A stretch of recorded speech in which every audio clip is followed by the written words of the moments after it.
താണെന്ന് വെറുതെ ഇരുന്ന്. ഇവിടെ നിരുന്ന് ഇരിക്കേ. ഈ ടെൻഷനൊക്കെ എനിക്ക് മനസ്സിലാവും. അച്ഛനോട് വരുൺ കാണിക്കുന്ന ബഹുമാനം എത്രയാന്ന് എനിക്ക് നന്നായിട്ട് അറിയാം. അപ്പൊ വിഷമം കൂടും.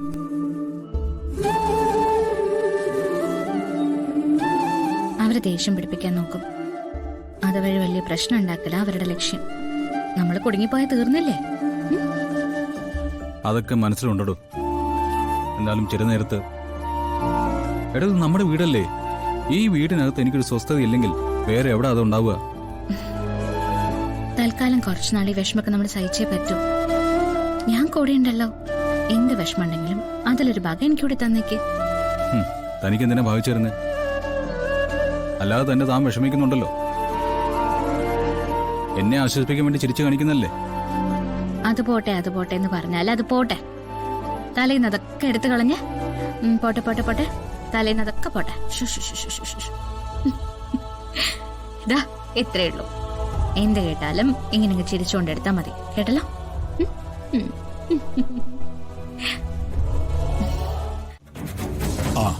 എന്താ തിരുമേനി, സുഖാണോ?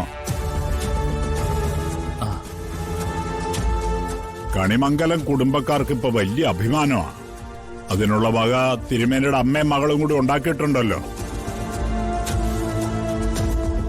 ഞാനും എന്റെ മകനും നിങ്ങളുടെ കുടുംബത്തോട് എന്തു തെറ്റാ ചെയ്തത്? വരുണിന്റെ ജീവിതത്തിൽ സംഭവിച്ചത് ഒരു പിഴവാണെന്ന് കണ്ടപ്പോ അത് തിരുത്തിയത് തിരുമേനിയുടെ കുടുംബവും എന്റെ കുടുംബവും ഒന്നിച്ചല്ലേ? രാധികമോളോടൊപ്പം വരുൺ ജീവിക്കുന്നത് ഒരാൾക്കും ഒരു കുറവും പറയാനുള്ള അവസ്ഥയിലല്ല. എന്നിട്ട് എന്തിനാ തിരുമേനി ഞങ്ങളോട് ഈ ചതി ചെയ്യുന്നത്? ഇവിടെ ഒരാൾക്കും ഒരു സ്വസ്ഥതയില്ല. എന്റെ മോന്റെ അവസ്ഥ എന്താണെന്ന് നിങ്ങൾക്കാർക്കും പറഞ്ഞാ മനസ്സിലാവില്ല. ഊണും ഉറക്കമില്ലാതെ തിരുമേനിയുടെ അമ്മ ചെയ്യുന്ന ചെയ്തികൾ കാരണം ഇവിടെ എല്ലാവരും വീർപ്പ് മുട്ടുക. സത്യം പറഞ്ഞാൽ നിങ്ങളെല്ലാവരും കൂടി കണിമംഗലത്തിന്റെ അകം തീയിട്ട് പുറത്തുനിന്ന് കാഴ്ചകൾ കാണുക. പറയുന്നതൊക്കെ എനിക്ക് മനസ്സിലാവുന്നുണ്ട്. പക്ഷേ കൊല്ലാൻ പറ്റില്ലല്ലോ. പ്രസവിച്ച അമ്മയായി പോയില്ലേ? അല്ലെങ്കിൽ ചെയ്യുമായിരുന്നു ഞാൻ. തിരുമേനിയുടെ കുടുംബത്തോട് എന്റെ കുടുംബത്തിലുള്ള ചിലർ അവഗണന കാണിച്ചിട്ടുണ്ട്. പക്ഷേ ഞാനോ പത്മിനിയോ എന്റെ അമ്മയോ നിങ്ങളെങ്ങനെ കണ്ടിട്ടില്ല. കണിമംഗലവുമായി തിരുമേനിയുടെ കുടുംബത്തിനൊരു ബന്ധമുണ്ടായ അന്നു മുതൽ കണിമംഗലത്തിന് തുല്യമായി മാത്രമേ ആറ്റുവാശ്ശേരിയെ ഞങ്ങൾ കണ്ടിട്ടുള്ളൂ.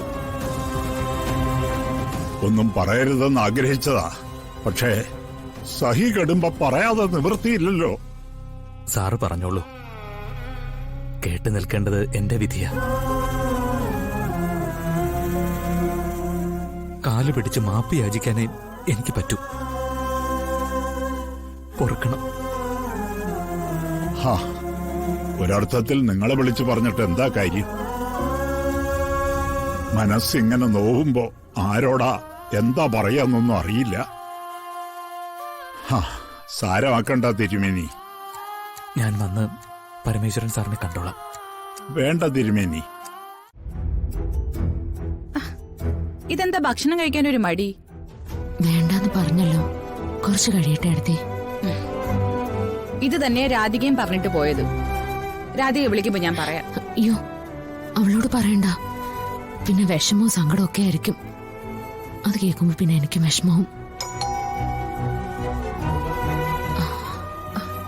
ചെന്ന് വേഷം മാറിക്കോ. എടുത്തത് ആരാന്ന് നോക്കിയേ. അതിന്റെ ഒരാവശ്യവും ഇല്ല. അത് മോള് തന്നെയായിരിക്കും. ഓ അയ്യോ മോളാ, വേഗം പോ.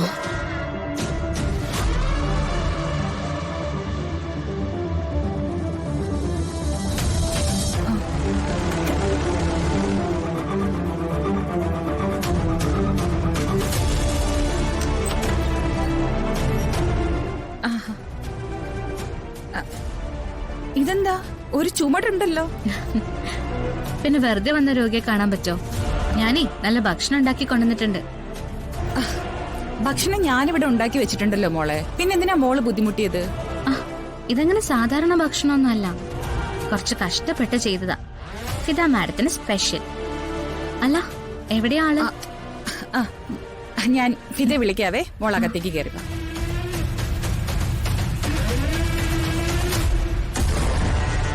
ഫിദ ഫിദ ഫിദ ദേ ഒരു ചുമട് സാധനങ്ങളുമായിട്ടാ മോള് കാണാൻ വന്നിരിക്കുന്നത്. മോളെ, ആ ഇപ്പൊ എങ്ങനെയുണ്ട്? നന്നായിട്ട് ഉറങ്ങിയല്ലോ അല്ലേ? ഉറങ്ങി മോളെ. ഉണ്ടാവില്ല, അതിനിടയിൽ എന്നെ കുറിച്ച് സ്വപ്നം കണ്ടിട്ടുണ്ടാവും. ഇപ്പൊ പറയാഞ്ഞിട്ടാണെന്ന് എനിക്കറിയാം.